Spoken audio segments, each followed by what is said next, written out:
എങ്ങനെ വിഷുവിന്റെ ഒരു ഓർമ്മ? സദ്യ ഒരു ഭയങ്കര ഇമ്പോർട്ടന്റ് ഫാക്ടറാണ്. വീക്ക്നെസ് ആണ്.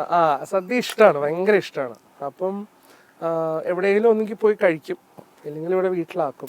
സാധാരണ തടവിൽ ആഘോഷങ്ങളാണ് എല്ലാം, കാരണം മ്യൂസിക് സ്റ്റുഡിയോയിൽ തന്നെ ആയിരിക്കും. ഈ ഫാമിലി ഗെറ്റ് ടുഗദർ ഒക്കെ എങ്ങനെ പോസിബിൾ ആവും ഈ തിരക്കിനിടയിൽ? കുറച്ച് അപൂർവമാണ് ചേട്ടാ. അത് നമ്മുടെ ലൈൻ ഓഫ് വർക്ക് ഇതായി പോയത് കൊണ്ട് സാക്രിഫിഷ്യലാന്ന് ഞാൻ പറയില്ല. പക്ഷെ ഇത് തരുന്ന ഒരു സന്തോഷവും പാഷനും ഭയങ്കര ഹൈയാ. അപ്പൊ ഈ ചെറുപ്പത്തിൽ ഇപ്പൊ പഠിച്ചൊക്കെ പുറത്താണല്ലോ, അപ്പൊ ആ സമയത്ത് ഈ പറഞ്ഞ ആഘോഷ ദിനങ്ങളൊക്കെ ഉണ്ടായിട്ടുണ്ടോ? പിന്നെ തീർച്ചയായിട്ടും ഉണ്ട്. അന്ന് സൗദിയിലുള്ള സമയത്ത് നമ്മളെല്ലാ വെള്ളിയാഴ്ചയും വ്യാഴാഴ്ചയാണ് അവിടെ വീക്കെൻഡ്. ആ സമയമാകുമ്പം അവിടെ പോയിട്ട് നമ്മൾ എവിടെയെങ്കിലും ഒക്കെ കൂടും, എല്ലാവരും കൂടെ ഗെറ്റ് ടുഗദർ കൂടും. അപ്പൊ ഈ വിഷുവിന്റെ സമയത്തൊക്കെ പരിപാടി വെക്കും. അവിടെ ഈ കമ്മ്യൂണിറ്റീസ് ഒക്കെ ഉണ്ട്, മലയാള ക്ലബ്സ് ഒക്കെ ഉണ്ട്, നവോദയ അങ്ങനെയുള്ള ക്ലബ്ബുകളൊക്കെ ഉണ്ട്. അപ്പൊ അവരെ എല്ലാ ഫാമിലീസിനെ ഇൻവൈറ്റ് ചെയ്തിട്ട് സദ്യ ഊണും പരിപാടികളൊക്കെ ഉണ്ട്. വടംവലി എല്ലാം വെക്കും ഇവര്. ഓണ സമയത്തും അങ്ങനെ തന്നെയാണ്. അപ്പൊ അതൊക്കെ ഞാൻ പാട്ട് പാടും. ആ സമയത്ത് അന്ന് റിലീസായ സിനിമകളിലുള്ള പാട്ടൊക്കെ നമ്മൾ പാടും. അങ്ങനെയൊക്കെയാണ് ഓർമ്മകൾ. ഈ നാട്ടിൽ വന്നിട്ട് അവസാനമായിട്ട് വിഷു ആഘോഷിച്ചാൽ ഓർമ്മയുണ്ടോ?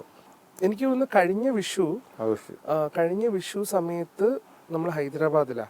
അങ്ങനെ അവിടെയുള്ള എവിടെന്നോ നമ്മൾ സദ്യ എന്തോ ഓർഡർ ചെയ്തിട്ട് അവിടെ സദ്യ കിട്ടും.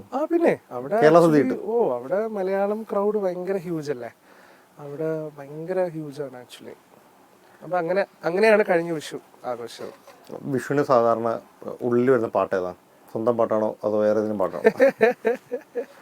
എന്തായാലും പാട്ട് പറഞ്ഞല്ലോ. ഇത്തവണ എനിക്ക് തോന്നുന്നു മധുവിധൂല വിനീതേട്ടൻ ഒക്കെ പാടി മെല്ലവേ നീ മെല്ലവേ വന്നെന്തിനോ, ആ ഒരു പാട്ട് ഇപ്പൊ റിലീസായിട്ടുണ്ടായിരുന്നു. രണ്ടുപേരും പാടി. മെല്ലവേ നീ മെല്ലവേ വന്നെന്തിനോ, ഇന്നലെ തൂമിന്നലെ എന്നോരമേ, ഈ കണ്ണിൽ കാണും നേരം മൗനമായുന്നു, നീ മിണ്ടും വാക്കിൽ താനേ നേർത്തൊരീണം ചേരുന്നു, തൂമാരിക്കാലം പെയ്യും പോലെ മനസ്സാകവേ, മേലെ മേലെ ചായം തൂവും നീലാകാശം പോലെ, മോഹം പോരു തേടി പോകാം കാതങ്ങൾ ദൂരെ, മേലെ മേലെ ചായം തൂവും നീലാകാശം പോലെ, മോഹം പോരു തേടി പോകാം കാതങ്ങൾ ദൂരെ. ഇത് BK ഹരിനാരായണൻ ചേട്ടനാണ് ലിറിക്സ് എഴുതിയത്. പാടിയത് വിനീത് ശ്രീനിവാസനും വിനീതേട്ടനും സിത്താരയും കൂടെയാണ് സോങ് പാടിയത്. ഇതാണ് വിഷുവിന്റെ ഈ തവണത്തെ വിഷുവിന്റെ സ്പെഷ്യൽ മധു എന്ന് പറഞ്ഞ സിനിമ. അതിൽ അത്യാവശ്യം വർക്ക് ചെയ്തിട്ടുണ്ട്. പുതിയ സംവിധായകനാണ് വിഷ്ണു അരവിന്ദ്. അപ്പം നല്ലൊരു സിനിമയാവട്ടെ എന്നാണ് പ്രതീക്ഷിക്കുന്നത്.